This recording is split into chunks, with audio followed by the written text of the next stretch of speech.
जिससे बहुत से लोग, बहुत से दर्शक जो अभी भी तक नहीं समझ पाए हैं कि आपकी गाड़ी कमाई का, आपने जो पैसा अपना पेट काटकर बैंकों में जमा किया, सरकारी बैंकों में, प्राइवेट बैंकों में, उस रकम का 22,842 करोड़ रुपए का ये देश का महा घोटाला है, जिसका मुख्य आरोपी ऋषि अग्रवाल अभी भी खुला छुट्टा है।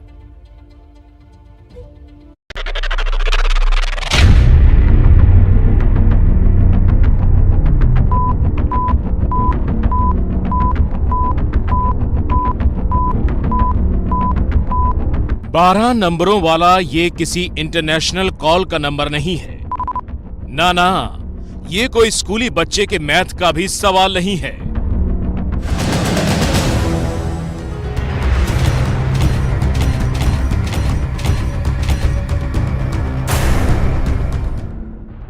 ये देश की बहुत बड़ी संपत्ति का सवाल है, जो आपकी खून पसीने की कमाई थी और जिसको किसी ने चपत लगा दी।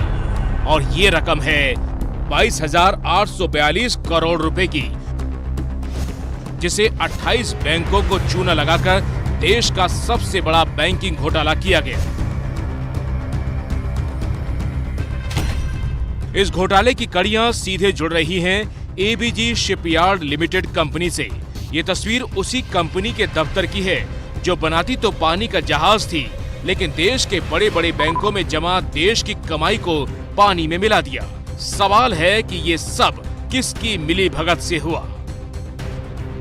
Ease of committing fraud in the banking model जो देश को दिया, जिसके कारण एक व्यक्ति देश के बैंकों का 22,842 करोड़ रुपया लेके कहां है, किसी को नहीं पता। अभी तक ना तो सरकार की ओर से, ना भारतीय जनता पार्टी के प्रवक्ताओं की ओर से कोई खबर नहीं। सारा घोटाला कांग्रेस के शासनकाल में हुआ था, कार्रवाई हुई है तो हमारे जमाने में।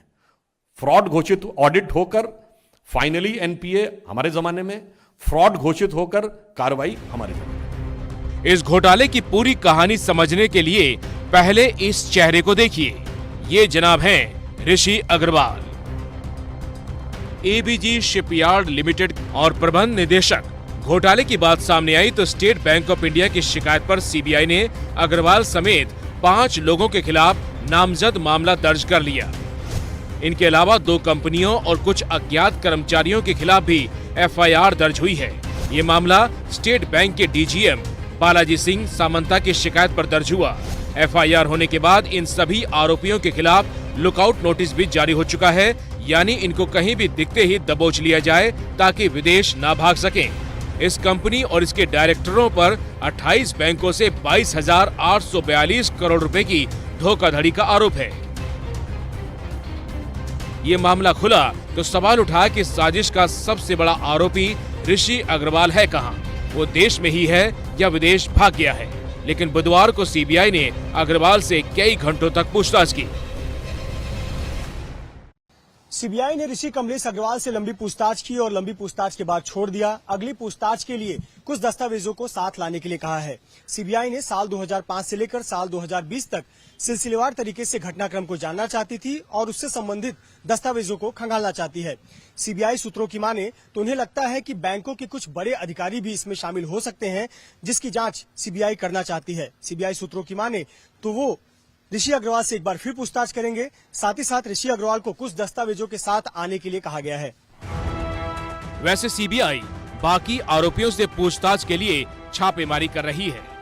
ये चुस्ती इसलिए दिख रही है कि कहीं इस घोटाले के आरोपी भी मेहुल चौकसी और नीरव मोदी और विजय माल्या की तरह घोटाला करके फरार न हो जाए। 28 बैंकों का पैसा 22,000 करोड़ से ज्यादा एक उद्योगपति पैसा लेकर के भाग गया। कहां के उद्योगपति हैं जो पैसा लेकर के भागे हैं? बताओ, इनको उत्तर प्रदेश से बचाओगे? उत्तर प्रदेश को बचाओगे कि नहीं बचाओगे? ये उल्टा चोर कोतवाल को डांटे वाला मामला है।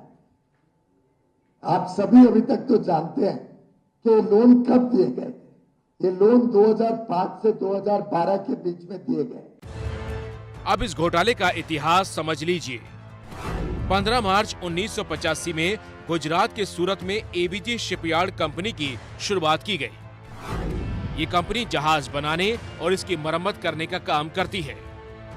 1991 तक एबीजी शिपयार्ड मुनाफे वाली कंपनी रही और देश विदेश से ऑर्डर मिलते रहे। 2001 से कंपनी ने 28 बैंकों के कंसोर्टियम से 22,842 करोड़ रुपए का लोन लिया था।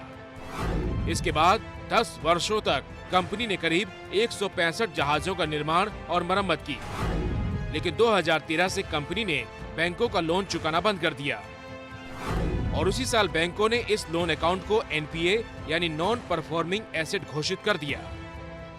इस पर बैंकिंग मामलों के विशेषज्ञ मानते हैं कि ये सब कुछ बगैर बैंकों के आला अधिकारियों और कंपनी की मिलीभगत के बिना मुमकिन नहीं है। एनपीए मालूम पड़ा 2013 में सीबीआई के पास स्टेट बैंक ऑफ इंडिया 2019 में जाती है। 13 से लेके 19 तक बैंकों के चेयरमैन, बैंकों के बोर्ड वाले और सीबीआई और गवर्नमेंट ऑफ इंडिया के जो मिनिस्ट्री ऑफ फाइनेंस के लोग, मैं इनको दोषी करूंगा क्योंकि ये इस 23,000 करोड़ के ऊपर कंट्रोल कर रहे थे। दोषी तो वो है भाई। ये घोटाला कितना बड़ा है इसका अंदाजा आप इस बात से समझिए कि बिहार, झारखंड, हिमाचल प्रदेश, असम और गोवा जैसे 5 राज्य एक साल में जितना डायरेक्ट टैक्स वसूलते हैं उतने की चपत ऋषि अग्रवाल कंपनी ने लगा दी। दिल्ली में ओम प्रकाश तिवारी के साथ मृत्युंजय सिंह की रिपोर्ट। उनको यहाँ अपने पास लाना चाहिए, इसके बाद वो पैसा इंडिया में खर्च हो, बाहर कहा जाए इंडिया के। देश का पैसा लेके भागा, उन पे कोई कार्रवाई नहीं हो रही। बाकी तो देख ही रहे क्या माहौल है। तुमने तिलक लगाया, हमने टोपी पहनी, हमने ये किया, हमने वो किया, तो ऐसा नहीं देश चलेगा। इसको मुद्दा बनाना चाहिए। गरीबी खत्म हो जाती है, बेरोजगार आदमी को रोजगार मिल सकता था। जो बैंक वाले हैं या सब मिलीभगत से सारे काम होते हैं। सालों साल बाद घोटाले खुलते हैं, उस पर जांच होती है, कुछ नहीं होता।